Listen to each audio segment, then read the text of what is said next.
Do you sometimes need a second opinion? Hi, I'm Bernice Hunt, and I am a brain health specialist. I work with women just like you who are starting to notice a few memory challenges, and I help you to stay sharp so that as you age, you can still travel, have fun with your grandkids, and experience new adventures without missing a beat.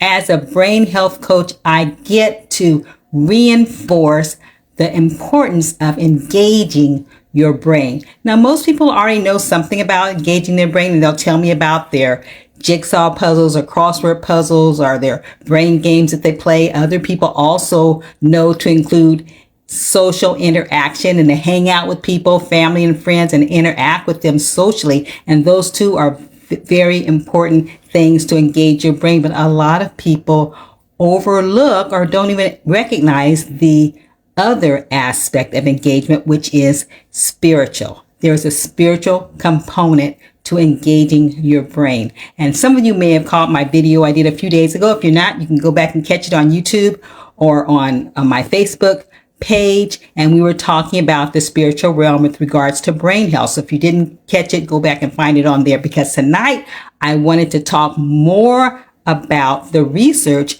behind the spiritual aspect of engagement, as well as some specific things that you can do. Okay, so we'll go ahead and get started. It's called spiritual wellness. And a lot of experts are saying that spiritual wellness is just as important as your physical wellness. It's that important to you. So it's very important that you are incorporating that into your brain health. Okay, they said that it may not be necessarily connected to a specific religion, and there's many different approaches, many different ways you can do it. And so there's something there for everyone, but it can calm anxiety. It can also help you cope with difficult situations, and it can bring understanding and insight. And so those are some reasons why you should take a serious look at incorporating that into your life. Okay. They said it has a rippling effect, because if you get into spiritual practices, it will affect every area of your life. There is no doubt about it. Researchers are finding out time and time again that your spiritual realm, and everyone has it. No one is void of spirituality. You may not have dipped into it, but everyone has a spiritual component. It will benefit your body and it will benefit your brain. Okay, so if you attend to it, you got to start realizing some things. The focus basically is going to be off you. You're going to realize that there's more to life than just what you experience with your senses. There's more to life, to the way your bodily organs are functioning. There's more to life than just your organs. There's more to life than you yourself. You are not the sum total of everything. There's more to life than just focusing just on you. You have a purpose in this life, okay? And also, there's a higher power, there's a higher being that's above you that you can tap into if you so choose to. Now, the two major practices of the spiritual realm are prayer and meditation. So prayer is your belief or your faith or your trust in a higher power and a higher being.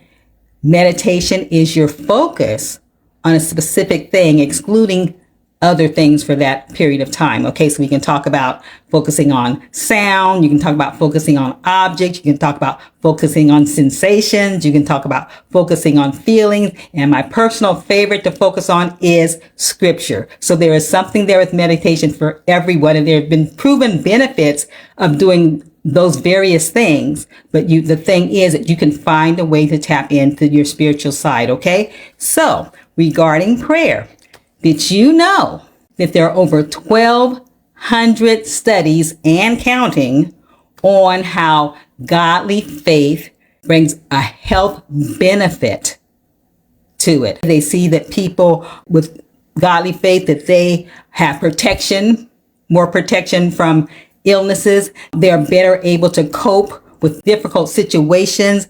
They are able to recover faster, from operations or from illnesses. Those things have been proven in actual studies. Also, there's another study that talked about churchgoers, parishioners, people that go to church on a regular basis. According to this study, their life expectancy increased by 7 years over people that did not regularly attend church.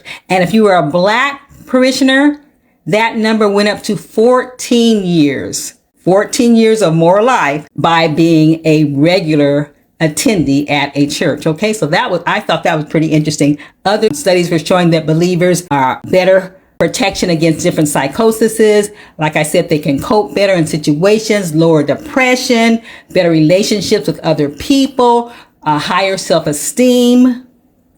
And those things come from having a faith and a trust and a belief in a higher power, okay? Regarding meditation, once again, studies are showing that meditation comes in many forms, like I said, but it can be beneficial just to meditate, to focus on something. So find whatever suits you by deliberately focusing on that.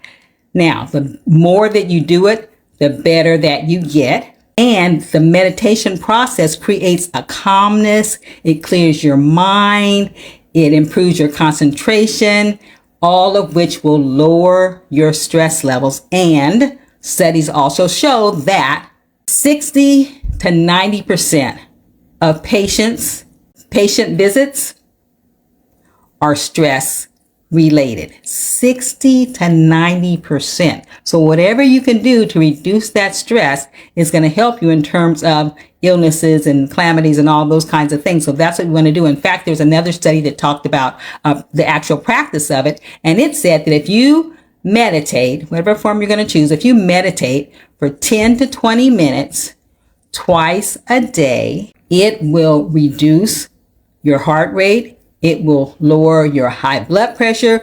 It will reduce hostility. It will reduce headaches. It will reduce depression. It will reduce insomnia. It will reduce chronic pain. It will reduce all of those things, even irritable bowel syndrome. It will reduce those things by practicing meditation 10 to 20 minutes twice a day. And like I said, it can be scripture. It can be what other forms that you want to do. You just get into that habit. And I said, the more you do it, the better you're going to get. But it has been scientifically proven that spiritual health will help your physical health. In fact, doctors are now recommending that the spiritual realm be incorporated into the treatment and the care of their patients. They're saying that they should be asking patients about their spirituality. Ask them, what does their spiritual life look like? What is it that they believe in? What practices, what things do they do? They said that patients should not be hesitant.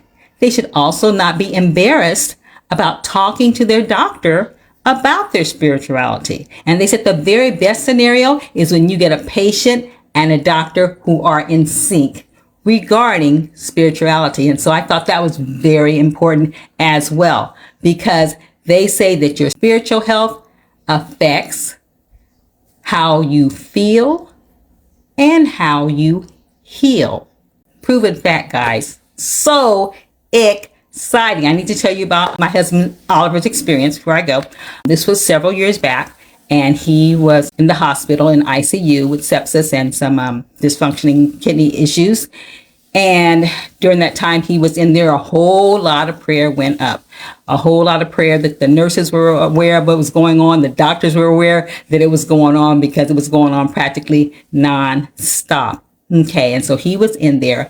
And what was so wonderful about it was that the outcome was surprising to the doctors. So much so he recovered, so much so that when he was about to be released, that they went and came into his room and they asked him to pray for them, to pray for their practice and to pray for them personally before he left. And they also suggested that he apply to be a volunteer chaplain at that very hospital, which he did. And now he's been doing that for several years. And so I saw indirectly, power of prayer work and the spiritual realm supersede what they thought was going to be the physical outcome. So that is an example of having a second opinion and how important that is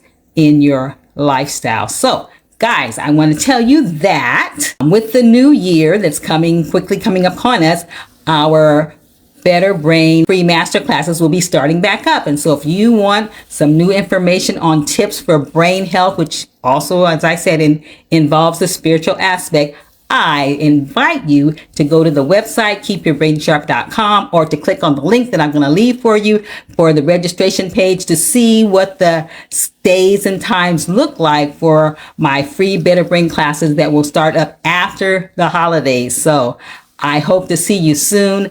And remember that your brain's destiny is in your hands.